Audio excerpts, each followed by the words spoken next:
All right, good afternoon. Thank you, students, parents, teachers who are joining us. This is week 4 of our Are You Ready webinar series, Be Entrepreneurial. Today, we will be focusing on our fourth installment, session 4, and this is identifying the problem. So now that we've gone through some of our steps, we're going to actually jump into working through a business plan. And to do that with us is our friends from Junior Achievement Southwest Florida, and our volunteers. So I'm going to throw it over to Leslie, and she is the education coordinator with Junior Achievement. So she can introduce herself and then introduce our volunteer, and we'll get started. So thank you all for being here today. Great. Thank you, Kelly. Again, I'm Leslie Mufali with Junior Achievement of Southwest Florida. Our goal is to teach financial literacy, work readiness, and entrepreneurship to students. Basically, also enable the students to take what they learn in the classroom and apply it to the real world. And we have volunteers that help to support our program to help teach classes such as this. Jeffrey Egan, who is the volunteer who's assisting with this class today. Thank you so much for being here, Jeffrey.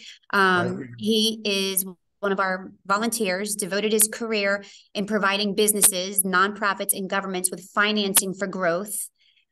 This included financing for healthcare institutions, airports, industrial development projects. He was the co-founder of 3 equipment financing companies with a focus on serving the needs for the medical equipment providers. Jeff also taught finance and entrepreneurship at a liberal arts college, and he became the school's director for the Center of Entrepreneurship. So we have a wealth of knowledge here. Thank you, Jeffrey. Good afternoon, and thanks for being here. So just to recap where we've been for the last couple of weeks is focusing on the entrepreneurial mindset. How do entrepreneurs think? Generally, those were general characteristics. And I'll go just a quick rundown. Adaptable, decisive, creative, problem solver, critical thinker, persevering, risk taker, self-confident. Those are not all of them. They're not exclusive. Some entrepreneurs have some of them. Some entrepreneurs have most of them.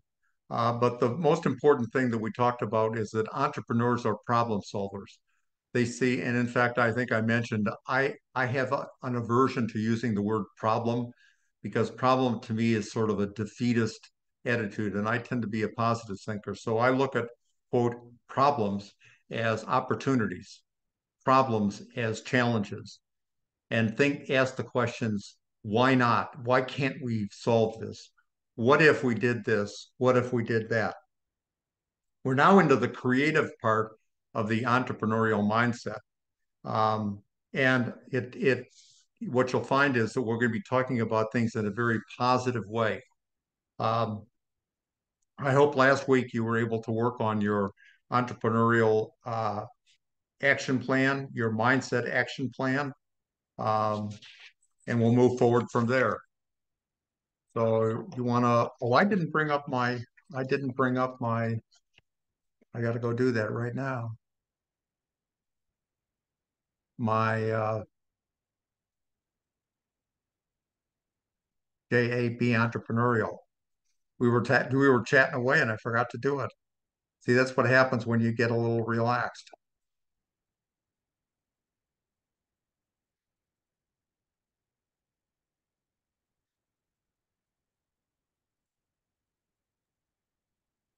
Can you see what Kelly is sharing? Oh, is she sharing it? Mm-hmm. Let me go Yeah, back to I where can go. If you want me to, I can go through. Oh, there you go. Now you got it. So identifying the problem. And the next one, problem solution thinking. So I like to think about, okay, I got my dog here. You had your cat. I've got my dog. You're fine, Pepper. You want to come up here in my lap? Come here. You can learn how to be part of the problem, part of the solution instead of part of the problem. So what you'll notice here is that this is a group of people. So whenever I say you or you ought to do this or you should try this, please think of it as in a group setting. Group think is much more productive than individual thinking. We all have our biases, me included. And so I'm a finance guy. I tend to define every problem in terms of how it's going to be financed. What do the numbers look like? A marketing person who that was their career would look at it very differently. A logistics person, a person who worried about getting product from point A to point B. And I had a very good friend, and we made a great team. We actually did some projects together where he thought of things in a logistical sense. I thought of the world as financial, but we all have our biases, and that's what the advantage of groupthink is. So next. After completing this learning topic, you'll be able to describe the brainstorming several ideas, and then picking the best option will lead to creative problem solving. Next. How do you solve a problem? Well, I think the first thing is to look at all of the facts that you can possibly. Students today, budding entrepreneurs today, have the benefit of the internet. And I'll tell you, one of the first things that I do when I see something that I wonder about, why is it done that way? Why isn't there a better way of doing it? How do you solve this problem? Is to go to the internet and just Google it. It's amazing what comes up. Some of it is, I'll call it legitimate. It's factual. It's unbiased. It's thoughtful. It's creative. It's adaptable. It's all those things. Some of it is quite honestly just very narrow. It makes the problem worse. And as you can see, if you look at this closely, there's a skunk in the room. And so what about what are the options here? What are some of the different options to consider here? As a group, pick the most popular choice as a solution. So as I was thinking about this, well, one of them is just bail out, call the custodian, call the animal protective squad of the local city, and let them deal with it. Two is just open the door that it came in and hope that it escorts it. I went out to walk my dog last night, and we have a toad problem here. One of these poisonous toads that spit poison, and they're really dangerous, particularly to small dogs. And it was right at the front door. So what's my choice? Close the door, hope it just keeps moving on, and I haven't seen it since. So next one. So there's one theory, and that is what is called convergent versus divergent thinking. And why don't we go ahead and play this one?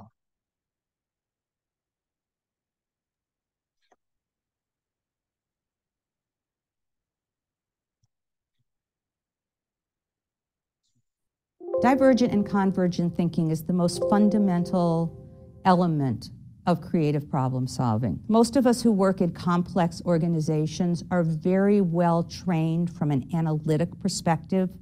We're really good at dissecting problems, at analyzing them, and at making decisions.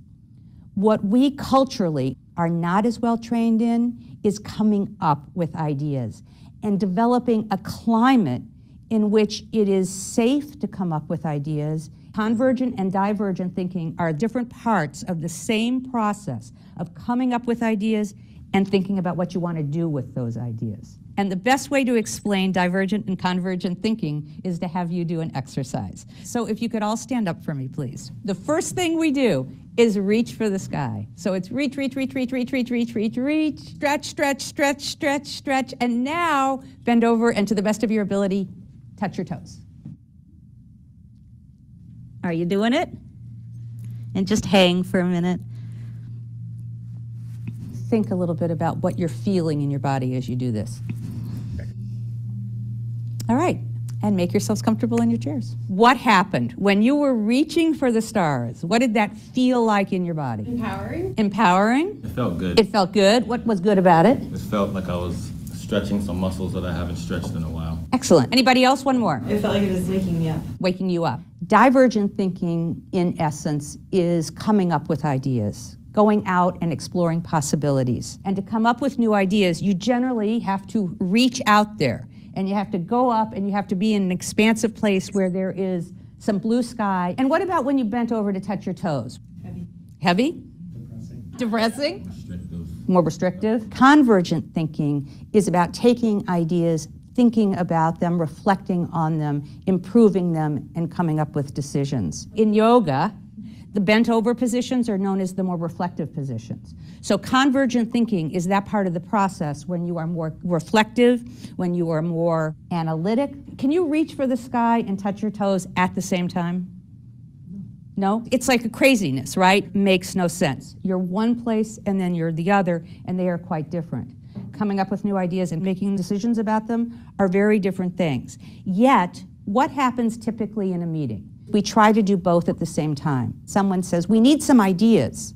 And someone says, I have an idea, here it is. And somebody else says, well, we tried that last year, it didn't work. That's gonna take too long.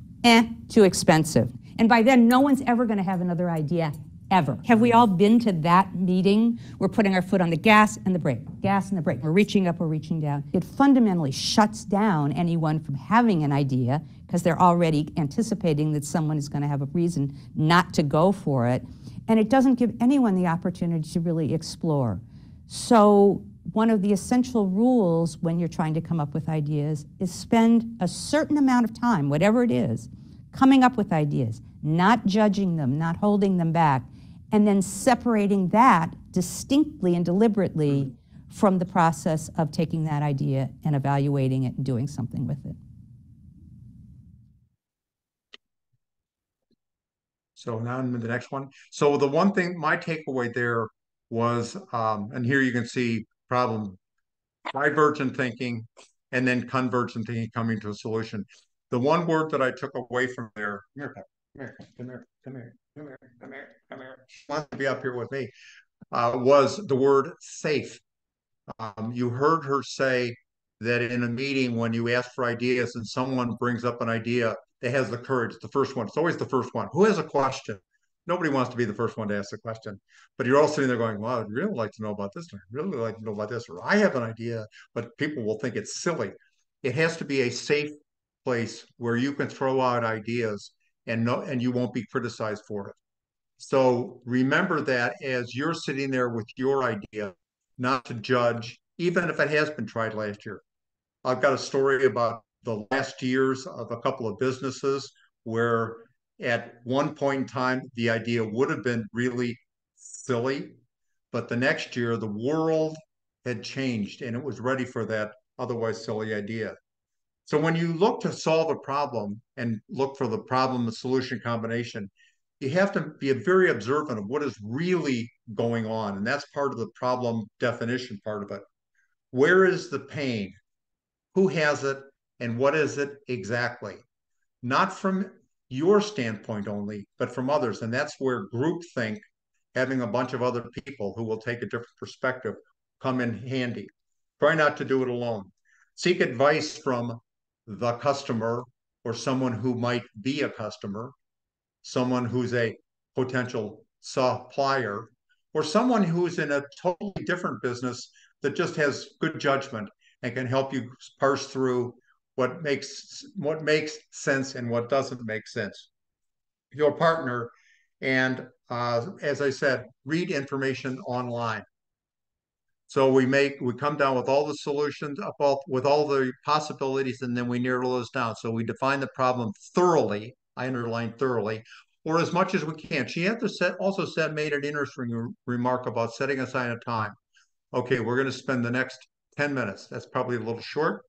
Half an hour, that's probably plenty of time because time is a limit. We're going to spend the next half an hour coming up with ideas. We're going to write them down on little post-it notes. We don't have to write the whole thing, just a word or a couple of key words that will note what the idea really involves. We're going to put those up on the board, on a whiteboard, or use a whiteboard.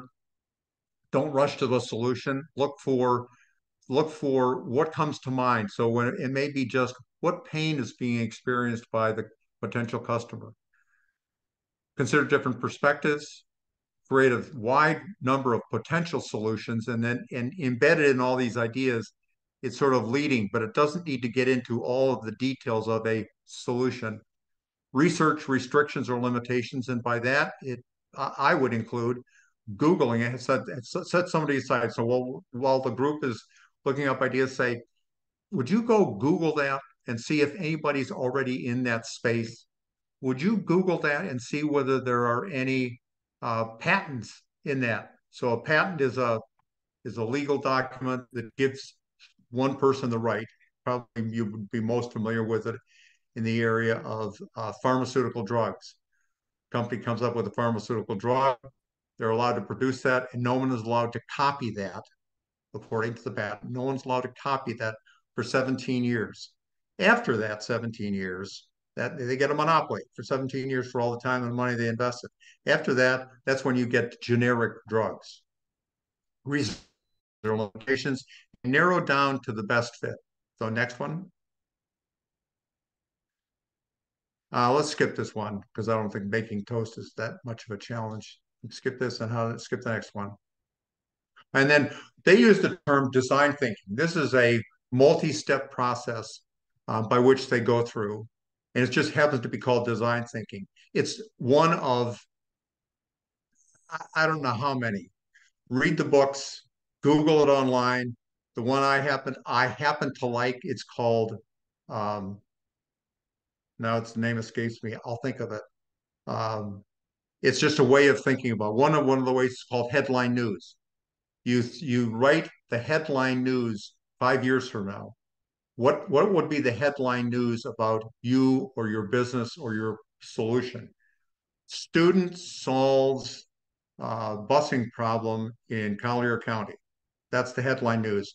If that's the headline news and you are where you are right now with the problem, how do you get there? So we'll hop on the next one. After completing this learning topic, you will be able to describe the design thinking model and the steps involved in the process, describe the advantages of applying the business thinking model to new ideas for problem solving. So the one it popped into my brain, it always does. It's called the business model canvas. It's open, you can use it, you can Google business model canvas, and it's just a way of structuring your thinking. That's all these are designed to do. They don't solve the problem. They just force you to take certain steps which are necessary. And I could probably take the design thinking model and put it side by side with a business, my business model. And what they would end up being is very, very similar in the end in terms of content. Next one. So design thinking is a method, not the only one, a method of creative problem solving. Look at all the ideas in her head. So it has basically 5 steps: empathize, define, ideate, prototype, and test. And then the next one would be launch, I guess. But this is the design thinking. This is how you go through. And as a part of that, you'll notice that there's also a line at the very, very bottom that goes from test back to empathize. That's to refine it, because in all likelihood, the first time you're through this is not the solution.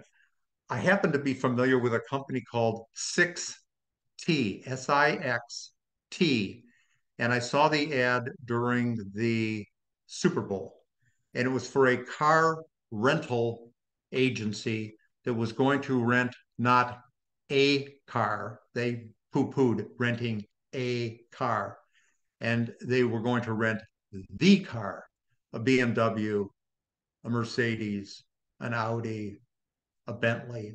That was their business model. So that was a month and a half ago. Yeah, a month and a half ago.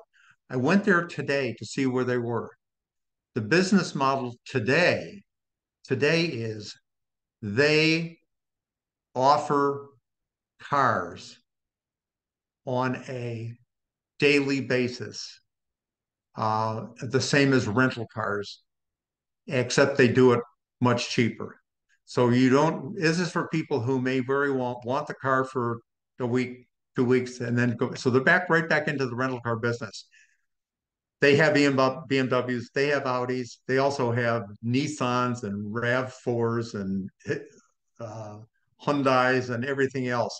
So they have obviously adapted their model to the fact that the exclusive focus and their testing was actually in the marketplace.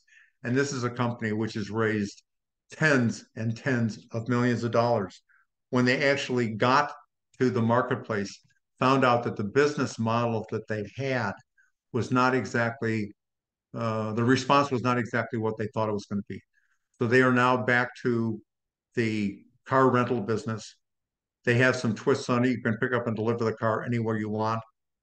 There are no minimums. You don't pay for mileage, and it's a cheap rate. It's essentially $20 a day. And I don't know too many places where you can rent a car for $20 a day. Um, it's uninsured. It's uninsured. So you have to pay for your own insurance as opposed to uh, buying it directly from the agency. Okay, next. Design thinking, 5 main components. Empathize, research to determine users' needs. And we're going to spend some time focusing on the word empathize. It may be a new word for you. It is not sympathize. It's empathize. Put yourself in the position of the other person and try and understand it from there. You may have heard the terminology, walk in someone's shoes. That's what empathize means.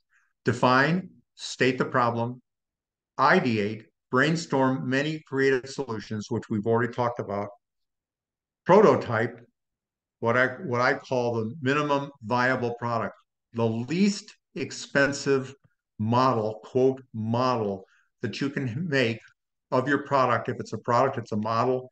If it's an idea, it's a written or pictorial demonstration of what you have.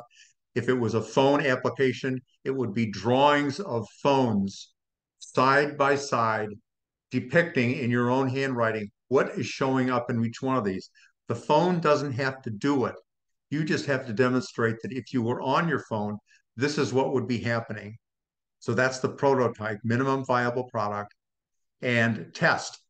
Try the solution to get feedback. This is where you're going to your customer and saying, if I could do this for real, would you care? And how much would you care? What is this worth? Does it solve a problem? Is it effective? Does it solve a problem? And is it efficient? Does it solve the problem for a reasonable cost and inconvenience to you? And again, I've got some examples at the end where we can talk about convenience and inconvenience. So back to the problem and solution. So design thinking example. No, we're okay. We can go forward. So the other thing that I wanted to point out was this problem solving was divergent thinking. This is an example that we didn't use, but I was thinking about it and I may have mentioned it. And it's the paperclip. How many uses do you have for paperclip? And give you 2 minutes. So I wrote down mine, and you don't have to write these down.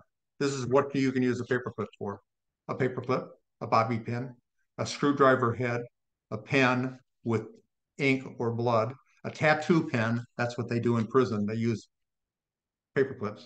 A needle, a bead bag twister, a suture in an emergency, a lockpick, a picture hook, a hole punch ring, I can't read that one, a fork, tweezers, a branding iron, a zipper pull, now I've been doing this a lot more than you have, a money clip, an ear piercing tool, an ear ring or nose ring, a shoelace, a belt key ring holder, a earwax cleaner, use the loopy end, not the pointed end. You could clean your ears out, wax out of your ears. A bookmark, a ring in an emergency if you had to get married. A finger splint, if your finger was broken, you could tape it to your finger to keep it straight. So those are just some of the. Now, these are, in a sense, goofy ideas. But what will happen is that when you throw out a goofy idea, someone will come up with an idea that's related to that may be equally sort of goofy, but actually really gets to what the problem is. The problem will probably be redefined in the process. And how many ways can you use a paperclip? So let's go to, so we've got design thinking example. So imagine your volley team has qualified for a regional competition, but the team is short on money for transportation and lodging. People have told you that they want to show their support for the team, So you decide to sell t-shirts to students, family, and fans. You talk to the rest of the team to get ideas about colors, logos, designs, and sizes. After that discussion, you sketch a few different examples. You have a meeting with the team, the rest of the team, and the coach to share the design options. Someone suggests selling numbers, adding numbers to the back of your shirts like pro jerseys so that fans can root for their favorite player. So I guess the first question I would ask you to consider is, what's the problem here? What is the fundamental problem? Now, my own reading of this, I think that there are many facts which you need to find out, or if not facts, certainly indications of support or interest or knowledge before you ever get to the problem. And you also have to decide, because when I'm going through this, remember what my list said. It said define the problem thoroughly. There are a lot of things missing here. How much money? How soon is the tournament? How many people? Have all of the has all the research been done as to finding the cheapest place? There are hotels that also have meals included, like Drury Inn, because that's where we stay all the time, driving north and south. They have meals included. So have all those been investigated? Don't rush to solutions. Consider different perspectives, get everyone involved, create a wide number of potential solutions, research restrictions or limitations, and narrow down to the best fit. I would also add this, and that is, I call it metrics. What are the metrics by which you're going to make a decision? Well, clearly one of them is how much money? How much money can you raise? Which is really defined by how much money do you need?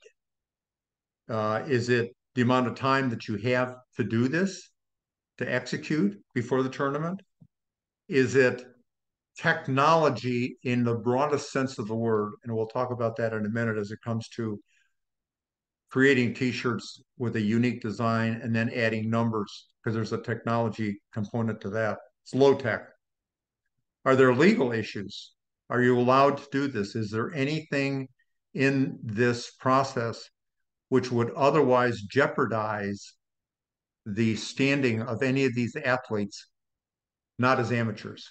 I got myself dangerously close to disqualifying a Division II athlete because I suggested that she help another student do a video of his business idea. And because she happened to be wearing her, as she would want to do, was wearing her college uniform in the promotion of someone else's business, it actually rose to the director of athletics of the college, who had to report it. And I had to fess up that it was my stupidity that got her involved in this, but she could have lost her standing as an athlete. She could have lost her scholarship because of her involvement in some quote, if you will, business venture. So get as many facts as possible. Use the internet to find out. I would offer this as a suggestion because I've made this mistake. When you do these searches, try to do them at the library and do them on the library's internet, because their virus software is much more robust than yours.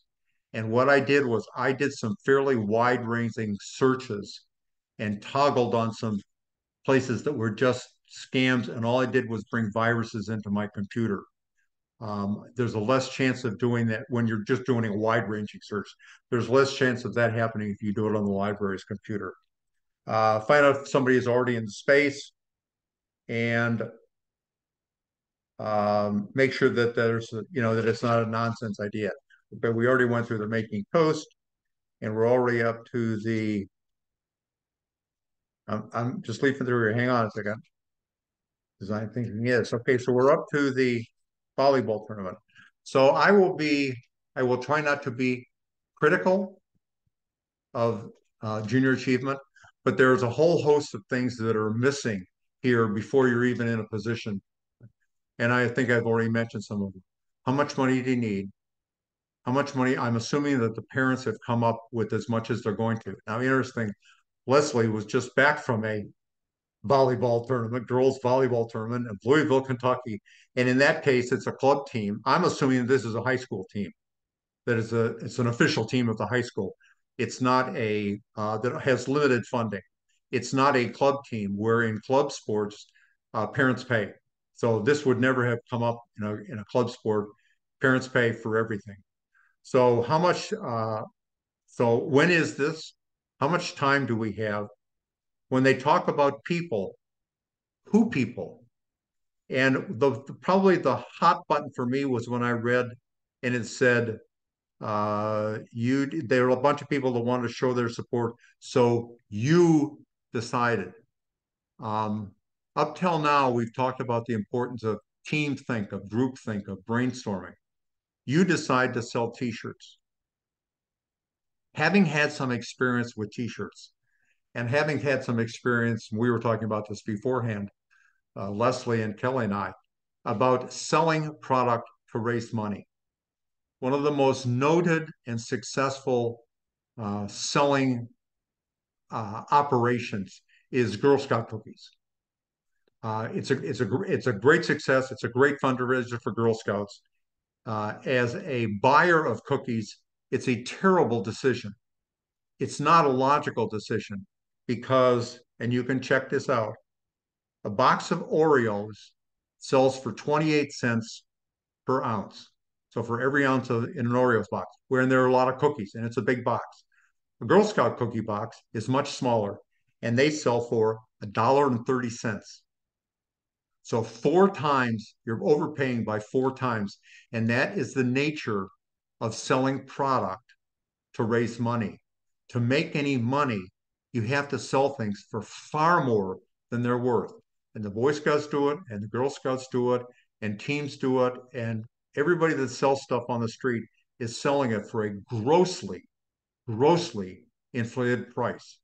So when it came to selling t-shirts, with a little research, you'll find that just these t-shirts with just promoting the team going to this particular tournament. So it's going to have the high school team name on front, the tournament name on the back, and they're probably going to sell no more than 100 of them. Is going to cost you somewhere between $12 to deliver to you. That means you're going to have to sell a t-shirt that really has no meaning. I mean, it's for a tournament for $35 or $40. That's a big hit. And when they say that they're going to sell it to family, I would suggest that the families have already come up with all the money they're going to come up with. That each family member has been asked to come up with, pick a number, $100. I don't think it's 250. I think it's more like 100, and I don't think it's more than 50. So they've already come up with 100. Why are they going to spend for mom, dad, grandma, and grandpa, and 2 siblings and a couple of cousins? Why are they going to spend $40 for a t-shirt? If they were going to give up $40, why not just give up 40, make a donation, give up $40? So I think that there are some real fundamental issues here that very well would have come out if the empathize, and we're going to talk about what empathy means, but it's to put yourself in the other person's shoes, is more than just one person on the team. It's more than the team members. It's their parents. It's certainly the coach. And it probably involves somebody in the school administration because I don't know what the rules are about high school sports and traveling to tournaments. I don't know. So since I don't know, I'm open-minded and I ask, would you please come to this meeting and help us understand this? And I'll quickly find out the answer is, sure, we might have a little money. And they say, I'll come to the meeting. Or they say, there is not one copper cent available. And they don't come to the meeting. At least now I have a fact. They don't talk about how much is needed in total. And what I'm suggesting is that the real support here needs to be non-parental support. You've already gone through the parents. Maybe there's something on the side, and who is going to buy these T-shirts? Now, there's one alternative, and we haven't addressed the time issue. I'm assuming that this is relatively short period of time that we have to do this, because being, quote, invited to a regional tournament suggests that the team has been relatively successful during the regular season, because otherwise they wouldn't be invited. But the better part of the season, if not the whole season, is nearing its end, which means it's a fairly short period of time that we have to pull this off. And T-shirts are not the solution. From start to finish, if you had a design set today for T-shirts, it's a good 3 weeks before you're going to get the T-shirts, unless you've got a very friendly person, and then it's 2 weeks. You start putting numbers on the back or names on the back to individualize these. The cost is going to go up probably $2.50 to $4 per shirt, per shirt. So now you're closer to $20, and you're going to sell this for $65 or $70. I don't think so. So when I went to this, oops, I just hit my machine and I got to resume here. Hang on a second. Here we go. No, I don't want to be on that one.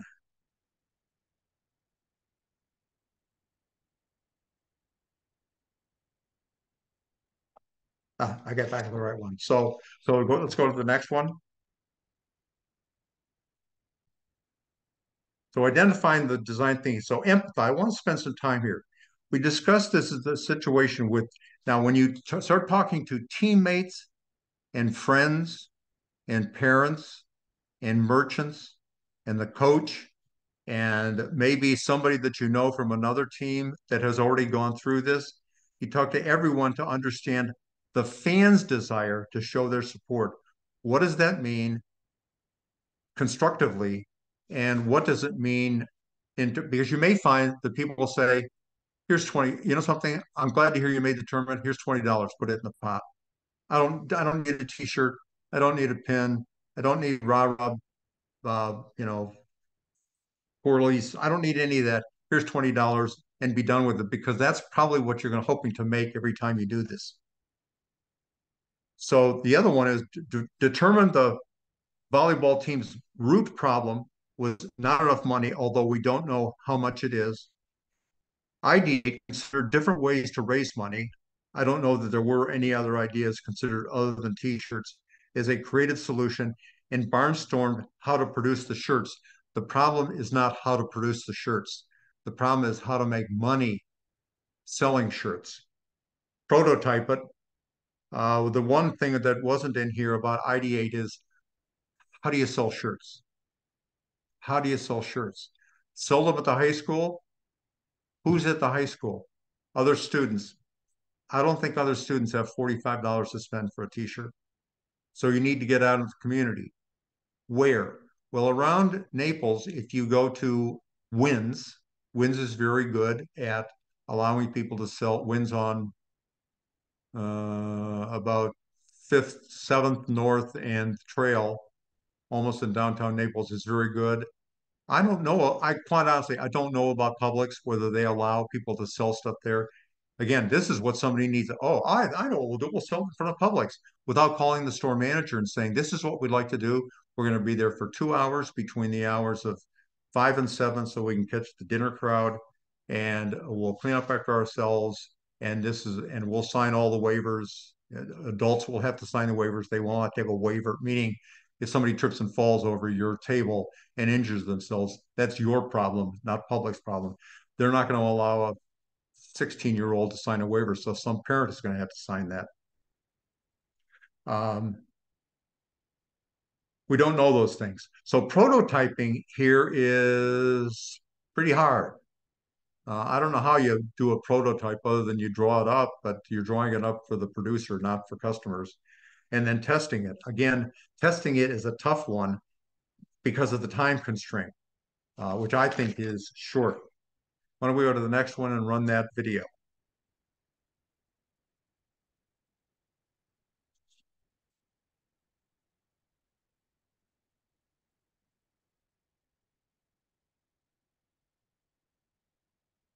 Yeah, I think it's back one.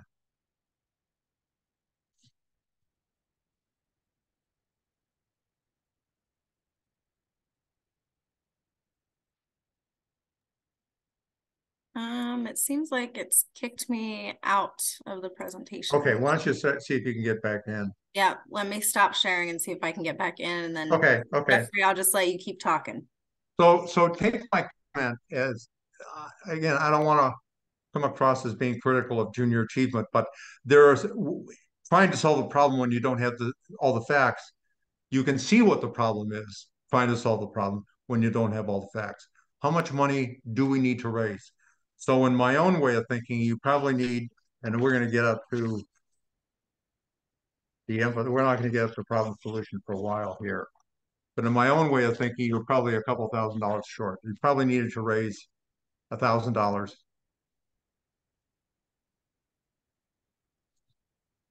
And I don't think that's part of it. I think that's the other one. I figured you're probably $2,000 short. I don't know how many people are on it. Leslie, you can help me here. How many people are on a volleyball team? A dozen? Max 15. Anywhere, usually you need at a minimum 6 on the court.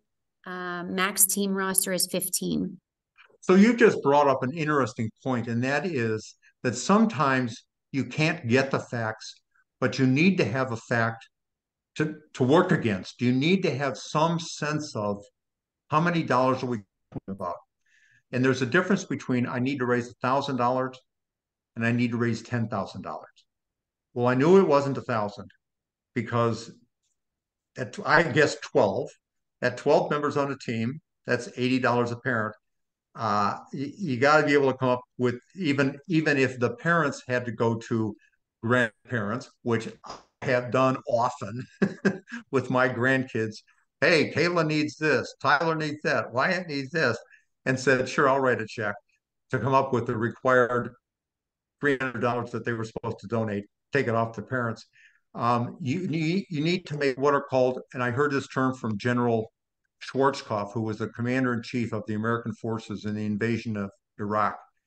And it is what he called a rough wall diagram. This is a general that is in a foreign country where the walls are literally made out of mud.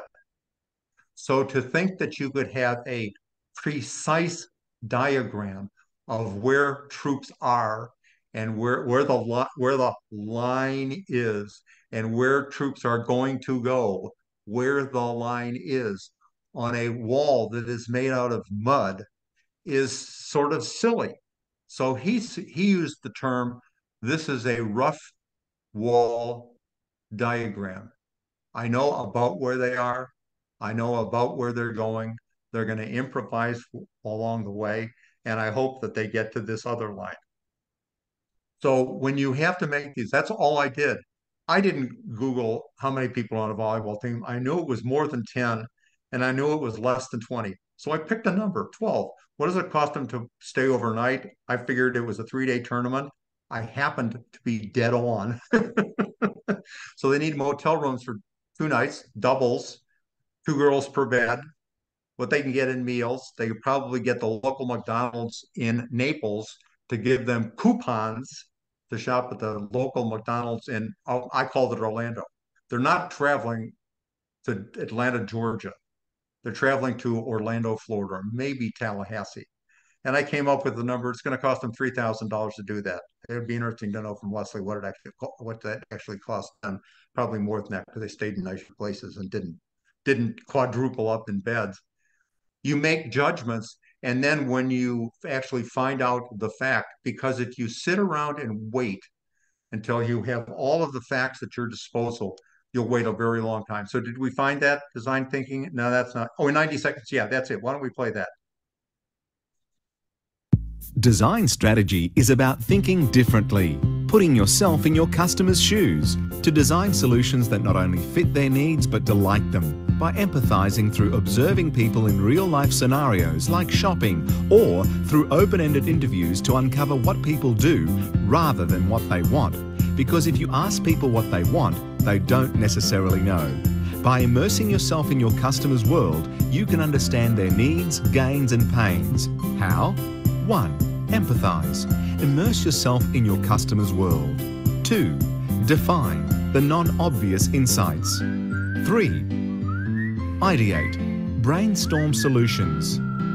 4. Prototype. Build an MVP, minimum viable product, of ideas in the shortest possible time. Then take those prototypes back to your customers and ask what they think. Design strategy starts with the customer, then offers the solution, not the other way around. For example, an Australian supermarket chain wanted to design a unique, engaging in-store experience to further set them apart from competitors. So we followed their customers around, interviewed them, and watched what was happening in store over a considerable period. Customers wanted to feel more connected with the suppliers of their produce, an in-store experience they couldn't find elsewhere. One of the winning ideas was an in-store milk dispenser with old-style glass milk bottles. Customers fill the bottles with single-origin, high-quality milk. They can see details of the cows and farms that produced it, with assurance the suppliers receive a better price. This experience delights customers and is very successful across stores. If we had asked what customers wanted, they'd probably have said cheaper produce. But by empathising, living and observing, we developed an idea that not only excites customers, but gives the store a unique edge by connecting with customers' hearts and minds.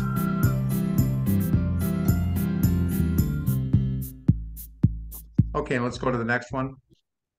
So the advantages of design thinking are that it's human-centered, it's people talking to people, it's adaptable, you can turn on a dime if you need to, it's focused on customers, it attempts to mitigate risk or not get rid of risk, but be aware that the risks can happen and have a plan for dealing with those risks if they actually do happen.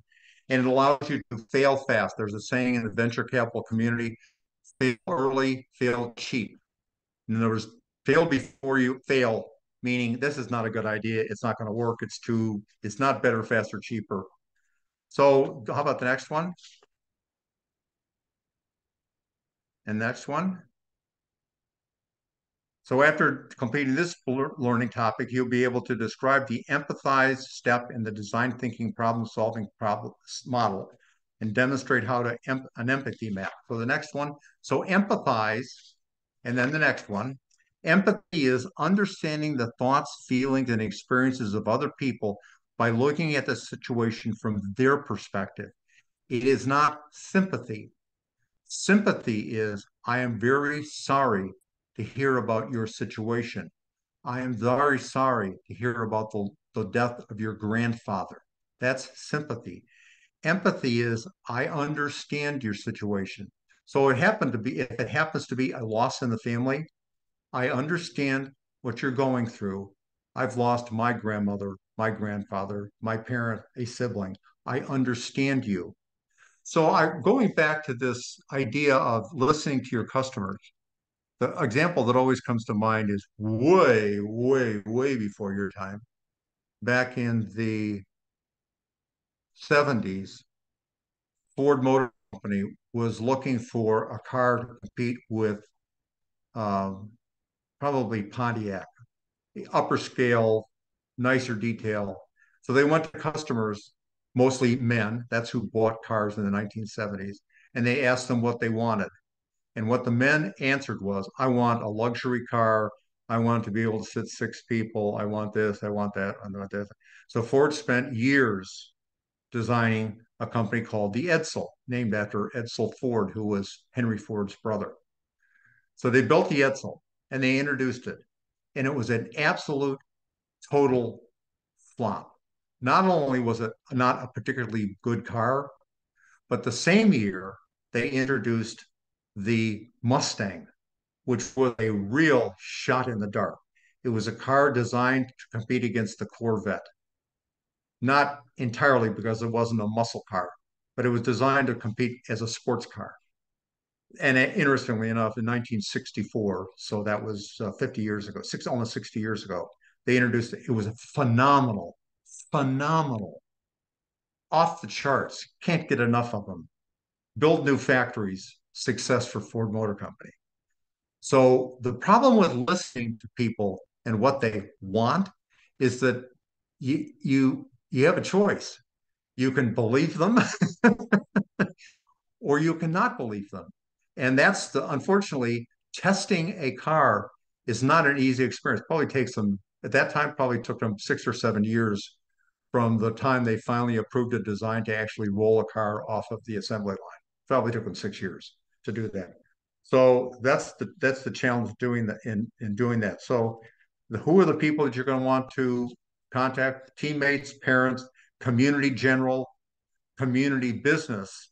And the advantage that a business sees in this is that they can attach their name, Ace Hardware, Publix, Joe's Shoe Shine Shop, to a community cause.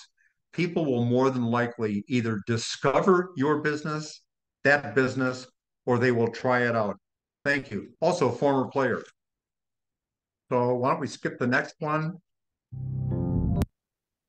and skip the next one because we've already covered that. And we're getting down to the nub ends here. I want to talk about this listening and watching. So one of the great companies to work for if you are a marketing major in college is Procter and Gamble. They make all kinds of consumer products. They only make consumer products. They don't make anything industrial. It's all consumer products. And the place that at least P&G used to people was they sent their college graduates, and in some cases their MBA graduates, into the stores to stock shelves. They figured as long as they're there doing their real job, which I'll tell you in a minute, they might as well stock shelves. And the reason they wanted them to stock shelves is so they were there when the customer is standing in front of the soap. The soap has been researched and tested and produced and warehoused and shipped and stocked in the store, warehouse, and put on the shelf. And now the question is what's called the last 15 inches. The soap has traveled thousands of miles, perhaps. The question is when the customer puts out their arm for the last 15 inches, what are they going to touch? And the new hires in marketing were there to watch people and to listen to them. I'm interested. Why did you pick Palmolive over Dove? Is that your favorite brand? Did you know this was on special? Would you consider this other brand? That's why they were there, to watch and to listen, because that's where it really makes a difference. Now, you can't be bashful or thin-skinned and be hurt by what people say, because if you are, find something else to do, because as painful as it is, you need to know this information. So we talked about that, observed behavior. I'm going to skip over empathy mapping, and I want to, because empathy mapping is just this listening process. It's one and only one technique. Quite honestly, it's very time consuming. But I want to give one example because it's timely. We can go all the way to step into their shoes. Oh, goals of testing. Oh, no, we're not there yet. That's next week. So on this date, I think it's this date. No, this date yesterday, in 1973, FedEx flew its first plane. FedEx was founded by Fred Smith. It was part of an undergraduate business class that he was taking. He came from a family where his father was in the bus business, coach buses. He took people from Little Rock, Arkansas to Fort Smith and probably some different places around the Southeast. It was not a long, it wasn't Greyhound. It was one of the affiliates of Greyhound. At the time, if I had legal documents, and that's mostly what was being sent, that had to be someplace quickly, and I had to make sure that they got there, I either got on an airplane or in a car or on a bus and took them there, or I entrusted them to a courier service. I'd call around and say, I've got legal documents that need to go from Naples, Florida to Louisville, Kentucky, and they need to be there as fast as possible, hopefully by tomorrow morning's business. And this is a close of business today, 5 o'clock. And I would have to hunt and peck and find somebody, and they would then find somebody who would use an airplane, a truck, or a bus to deliver it someplace in Louisville. And then my client would probably have to go pick it up. So Fred Smith had seen this at home because of his father's business. And what he did was he sketched out literally on a napkin at a diner in conjunction with his buddies in class and said, here's my idea. My idea is to fly important documents from all over the country to one central location. And while everyone else is sleeping at night, sort those documents and send those documents back to those 25 business centers. So you can imagine where those business centers were, clearly. New York, Chicago, LA, San Francisco, Dallas, Houston, Pittsburgh, Cleveland, Boston, Albany, New York, probably many of the state capitals, but not anymore. And he came up with 25 cities. And that's what he was going to do. He was going to pick up your package by 7 o'clock at night, fly it to Memphis, Tennessee. It was an uncongested airport that was hungry for a new customer, new land. That's how airports make money. They make money when planes land. Sort through all those packages and send the planes out so that they would be there and deliver the packages by 10 o'clock the next morning. That was his business idea.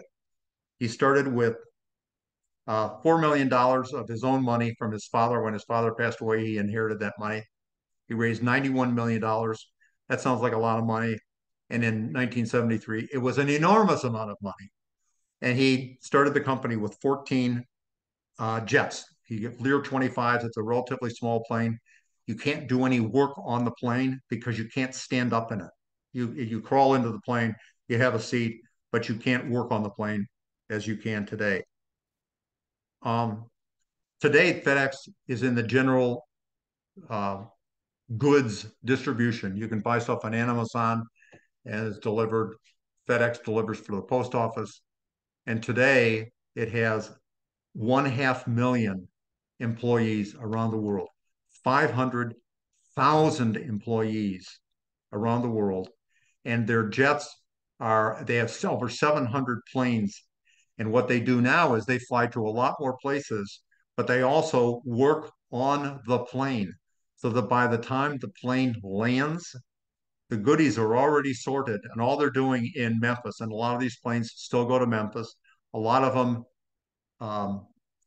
do stops along the way. So if you were flying from Los Angeles to San Francisco and picking goodies up, you probably stop at Denver, drop off all the stuff that's been sorted on the plane, drop it off in Denver for all the places in Denver that it's going, because there's no point in taking all those goodies from San Francisco and Los Angeles all the way back to all the way back to Memphis to turn around and put them back on a plane to Denver. So it was a business that was founded at the right time, because the alternative to doing what they were doing was, and I didn't get to that earlier, is that when legal documents had to go back and forth and people had to sign them with a real pen in front of other real people, everyone in a particular transaction who were coming from San Francisco, Los Angeles, Miami, Denver, Atlanta, Boston, all had to converge in Chicago for a good 2 days. This was before the internet and before cell telephones. So they essentially took 2 entire days out of their workday or work week to go sign documents. This was an alternative. They could sign them where they were. Somebody could attest to the fact that I signed it. Jeff really did sign this. That's his signature, and I attest to it. Put them in an overnight, and then they all would get collected. So I had one other example. We'll talk about it next week. But that's the whole idea behind this solution, is to define the problem as clearly as you can. If you can't get all the facts, make an educated guess, or what's sometimes called a guesstimate, because you're probably not going to be Entirely wrong. Like I said, is it a $10,000 trip? Probably not. Is it a $1,000 trip? Probably not. It's someplace in the middle.